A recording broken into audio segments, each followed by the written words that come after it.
Global TV y TVmática presenta. Movistar, patrocinamos pasión, patrocinamos fútbol.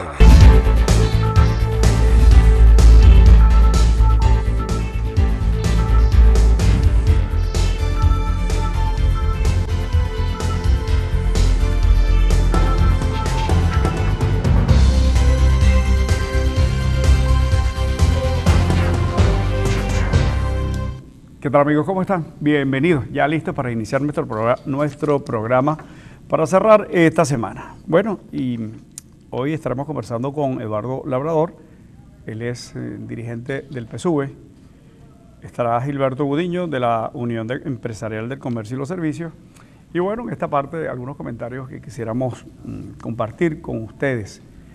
En estos días, o en estas horas, está la polémica acerca de la comparecencia del grupo del Gobierno Nacional, el Ejecutivo Nacional, para discutir lo relativo a el interés del Ejecutivo, del presidente Maduro, de declarar una emergencia económica. Ciertamente, pues ahí hay que rebatir muchas cosas que tienen que ver con el enfoque. Algunas veces los ministros o algunos personeros del Ejecutivo Nacional o del gobierno, el partido de gobierno, etcétera, se expresan como si este asunto fuera cosa nueva, es decir, un gobierno que se inicia. El de Maduro es relativamente nuevo, 2 años, pero está vinculado a un proceso que se inició hace 17 años. De manera que es una responsabilidad compartida, para bien o para mal. Desde hace tiempo se venía advirtiendo acerca de la necesidad de manejar los ingresos petroleros con una racionalidad parecida a la que algunos países, los árabes, los noruegos, ejecutaban con motivo de esos ingresos que se advertían que eran picos, no son eternos, los altos precios del petróleo. A pesar de que el presidente Chávez dijo cosas en varias oportunidades, como que el petróleo no iba a parar ahí, que incluso él estimaba que debía estar en 200 y hasta 300 el barril. Pero también dijo en un momento que le pusieran, además lo hacía como muy personal, el petróleo a cero y Venezuela no tendría una crisis. Esto a todas luces parece una fanfarronada. Sin duda, hoy, desde que el petróleo bajó de 100, se comenzó a sentir cómo el piso de la economía venezolana se movía. Y no es que sea insuficiente tener un ingreso de 80, 40, 30, etcétera, sino que la economía venezolana está montada con un esquema de monoproducción, una dependencia íntimamente vinculada a cómo ocurra el comportamiento de los precios del petróleo, nuestro único producto de exportación que genera ingresos en divisas.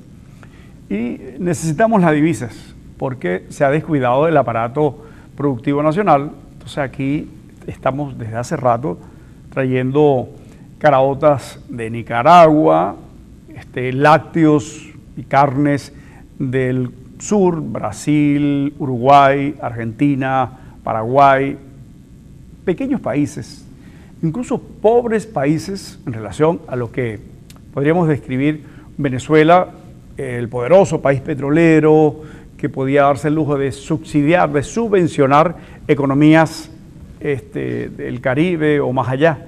Así ha venido ocurriendo. Le hace Cuba, no sé si aún, pero a Cuba se le entrega 100.000 barriles diarios de petróleo a cambio de deportistas, enfermeros, médicos, no sé, mientras nuestros profesionales están buscando para dónde irse. Allí hay un grave daño que lacera todo lo que tiene que ver con el sentimiento nacional y la composición de toda la unidad nacional. Esto es un asunto muy serio. Estaba leyendo un recordatorio periodístico de Bocaranda acerca de el embajador español que tuvo una muy buena relación con el presidente Chávez. Y no es malo, ojalá que tuviéramos las mejores relaciones con todos los representantes de los distintos países del mundo. El caso es puntual porque el embajador del momento de Rodríguez Zapatero, el señor Morocco, dijo, según lo que señala Bocaranda, que él era admirador de Fidel Castro, etcétera. Entonces eso emocionó al presidente Chávez, según dice Bocaranda, y llegó a ponerle incluso una línea que ya existía, no lo sabíamos, que el señor Fidel Castro tenía una línea de conexión con Miraflores, o sea, una especie de esa línea interministerial que comunica a los gobernadores, al presidente, a los ministros. Bueno, según eso, el señor Fidel Castro tenía una línea que le permitía levantar el teléfono y hablar con el presidente. Le puso una extensión al ministro, al embajador español, para que hablara con Fidel, al cual admiraba. Bueno, todas estas cosas, negociados, etcétera. Bueno, allí hay que evaluar lo que tiene que ver con la soberanía, es decir, darle ese acceso a asuntos muy estratégicos del manejo de la política venezolana a un Estado extranjero. Pues habría que revisar qué se configura allí desde el punto de vista de la violación de nuestra soberanía. Sí, creo que hay muchas cosas que tienen que ver con los antecedentes, todos estos graves errores. A mí me parece, y yo estoy interesado como venezolano, como ciudadano común y corriente, en que esto se resolviera.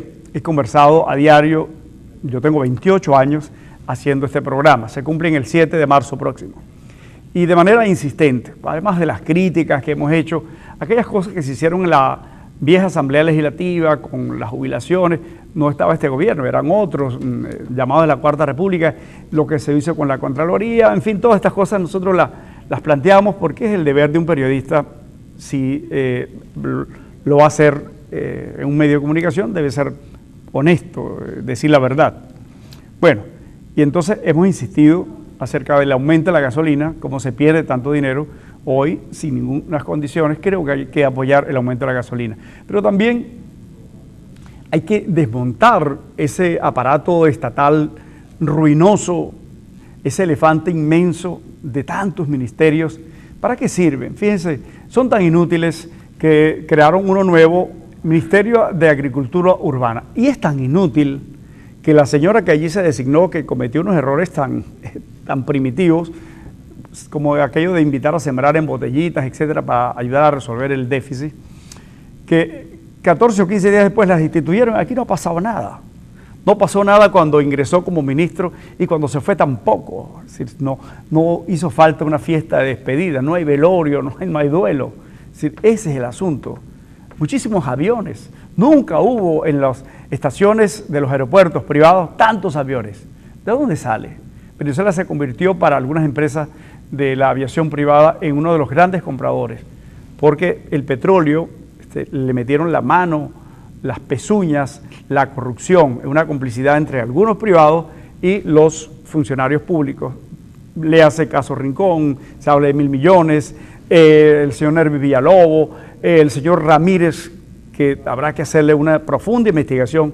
Imagínense, si estos son apenas los pétalos de una flor de ese frondosísimo árbol que fue PDVSA, él estuvo 11 años allí y no puede ser intocable. Entonces hay que revisar todas estas cosas que tanto daño le han hecho al país. Y le va a hacer daño a la llamada revolución, al PSUV, al gobierno.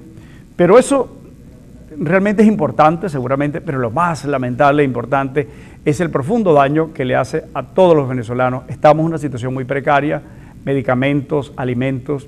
Se dice que no hay barcos en La Guaira, donde entran muchas de las importaciones.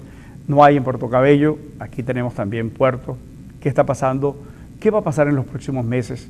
Esta mañana hablaba con un amigo, por cierto, él es pro gobierno, que tiene unas fincas. Me dice, pasé por la hacienda Los Claros y vi en los potreros vacas muertas. Estoy matando vacas, me las estoy enviando a matadero porque no tengo alimento. Preñadas, que eso incluso es legal, no es legal, está prohibido por la ley, hay una para preservar, etcétera. Bueno, esas cosas, producía, me dijo, no sé cuántos, 40.000 litros, estoy produciendo 4.000 litros de leche en una de las fincas.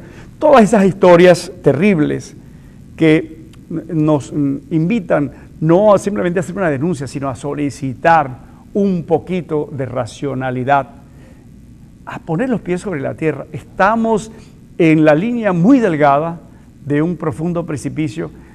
en el que podemos caer todos. Ahí no hay discriminación entre los que apoyan al gobierno, rojos, verdes, tal. Todos estamos en ese borde tan peligroso.